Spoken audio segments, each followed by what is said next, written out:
अगर आप UP triple SC पेट 2026 की तैयारी कर रहे हैं और आपके मन में सबसे बड़ा सवाल है भाई आखिर कितने नंबर का टारगेट लेकर चलें, 70 80 या 90 प्लस, तो आज का वीडियो आपके लिए बहुत ज़रूरी है। क्योंकि आने वाले समय में पेट के स्कोर से कई भर्तियां के रास्ते खुल सकते हैं और चुनाव भी आने वाला है। इसलिए सिर्फ परीक्षा पास करने की सोच कर तैयारी मत कीजिएगा। आपका टारगेट ऐसा होना चाहिए कि जब वैकेंसी आए तो आप खुद को कंपटीशन में मजबूत स्थिति में पाएँ। और आज मैं आपको बताऊँगा कितना टारगेट रखना है, क्या पढ़ना है और क्या किन चीज़ों को बिल्कुल नहीं भटकना है। तो सबसे पहले टारगेट कितना रखें। देखिए दोस्तों, मैं आपको एक बात बिल्कुल साफ बता दूं, अगर आप पेट 2026 दे रहे हैं तो सिर्फ पास होने का टारगेट मत रखिए। हमारा पहला टारगेट होगा कम से कम 75 प्लस। तो आपका टारगेट होना चाहिए भाई साहब 80 प्लस। 80 प्लस रहेगा तो आप 75 आराम से लेकर आ सकते हैं।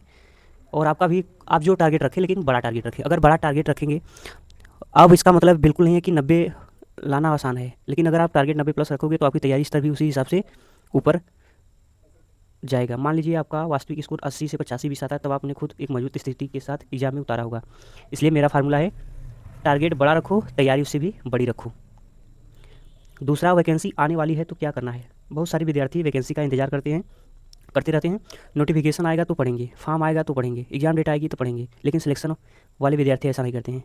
वैकेंसी आने से पहले तैयारी पूरी करते हैं, क्योंकि वैकेंसी आने के बाद सभी विद्यार्थी एक साथ पढ़ना शुरू कर देते हैं। लेकिन अगर आपकी तैयारी पहले से मजबूत है तो आप रिवीजन और मॉक टेस्ट पर जा सकते हैं। बस इतना ही पढ़ना है। अब सबसे ज़रूरी यह बात है, पढ़ना क्या है। तो आपको 10 अलग अलग किताबें नहीं पढ़नी है। आपको रोज़ नया मटेरियल खोजने की ज़रूरत नहीं है। एक अच्छी books, notes plus PYQ plus mock test और प्लस रिवीजन के साथ इन चीज़ों पर काम करना है। आपका फार्मूला ये होना चाहिए, पहले कॉन्सेप्ट क्लियर करें, उसके बाद क्वेश्चन देखें क्या पूछ रहा है, उसके बाद पीवाईक्यू लगाएं, रिवीजन करें और मॉक टेस्ट दें। और इसी को बार बार रिपीट करना है। ठीक। अब बात करते हैं किन किन चीज़ों पर फोकस करें। पेट की तैयारी आपको सभी सब्जेक्ट को लेकर चलना है, लेकिन स्ट्रेटजी ऐसे रखिए कि पहले अपना मजबूत बेस बनाएं।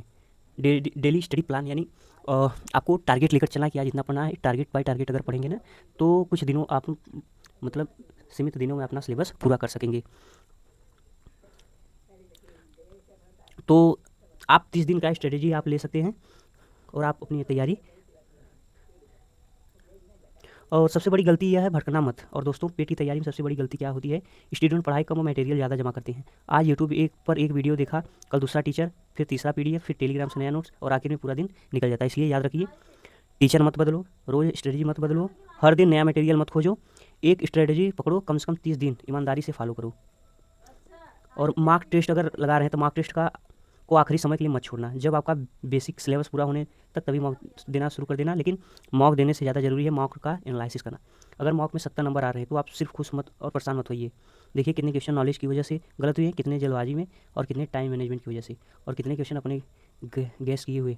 यह एनालिसिस आपकी तैयारी 70 से 80 और 80 से 90 प्लस की तरफ लेकर जाएगा। तो दोस्तों, अगर आप यूपी ट्रिपल एससी पेट 2000 में अच्छा स्कोर करना चाह रहे हैं तो एक चीज़ तैयार कर लीजिए, टारगेट सिर्फ पास नहीं, टारगेट 90 प्लस रहेगा। रिवीजन करना पड़ेगा, मॉक टेस्ट का एनालिसिस करना पड़ेगा, और सबसे ज़रूरी भटकना मत। एक सही स्ट्रेटजी पकड़कर लगातार मेहनत कीजिए। अगर आप चाहते हैं कि आपके लिए यूपी ट्रिपल एससी पेट 2026 का 30 दिन का जो चैलेंज है हमारा यूट्यूब पर चल रहा है, वो आप वीडियोस देखिए। अगर आप पेट 2026 की तैयारी कर रहे हैं तो चैनल को सब्सक्राइब कीजिए। मिलते हैं अगले वीडियो में। जय हिंद, थैंक यू।